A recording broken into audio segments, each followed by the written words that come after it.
Yeah, I definitely feel that way. With the struggles that we had all year, dealing with injuries and having key guys out for a period of time, and having DeMar out for a while, and we still found a way to manage without being 100%. And that you got to give credit to how much this team and coaching staff and this organization really wanted. You feel, I guess, you have to obviously take the next step as a team because he has this faith in you. Is there pressure? I mean, there's no pressure at all, because you would look at it if it was pressure if something happened, then we have to do something. But I think everybody understands what we need to do, especially a lot of the guys that was here last year.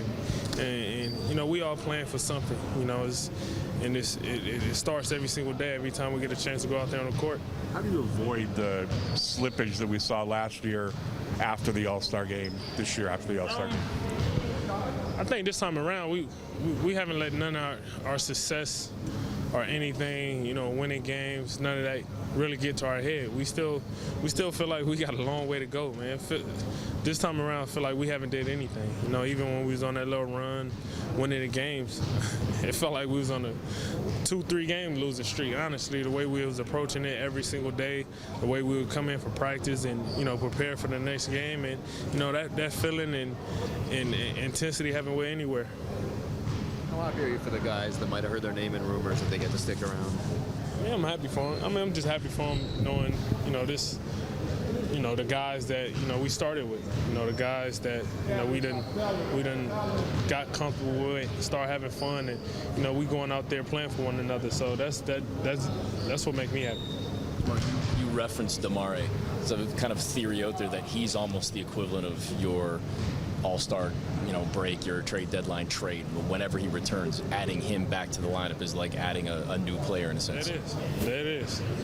Exactly. The way he's coming along, and he been great. The time he been out, and he understand. Once he come back, what he means to us, and how much he's going to help us really get over the hump that we may need. DeMar, you talk about understanding, where you guys are and what happened last year, but what are some of the things that have to happen for this group to elevate the game, not just keep it where it is for the next 30 games?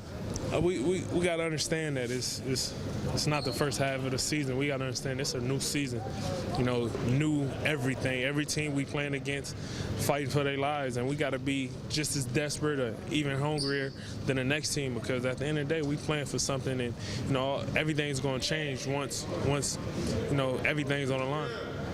You weren't here yesterday, but Case was saying it was pretty rusty with everyone just coming back. Was today more of a normal practice, or was it still pretty rusty? Today was good. It just felt good to be back out there, get back in the rhythm of things, be out there with all the guys, you figure you'd be a little rusty from a couple of days off. Luckily, me and Cal had a ball in our hands all the way up to Sunday. We got a couple of days off, but, like I said, we needed it. Now we understand we got to get back to work tomorrow.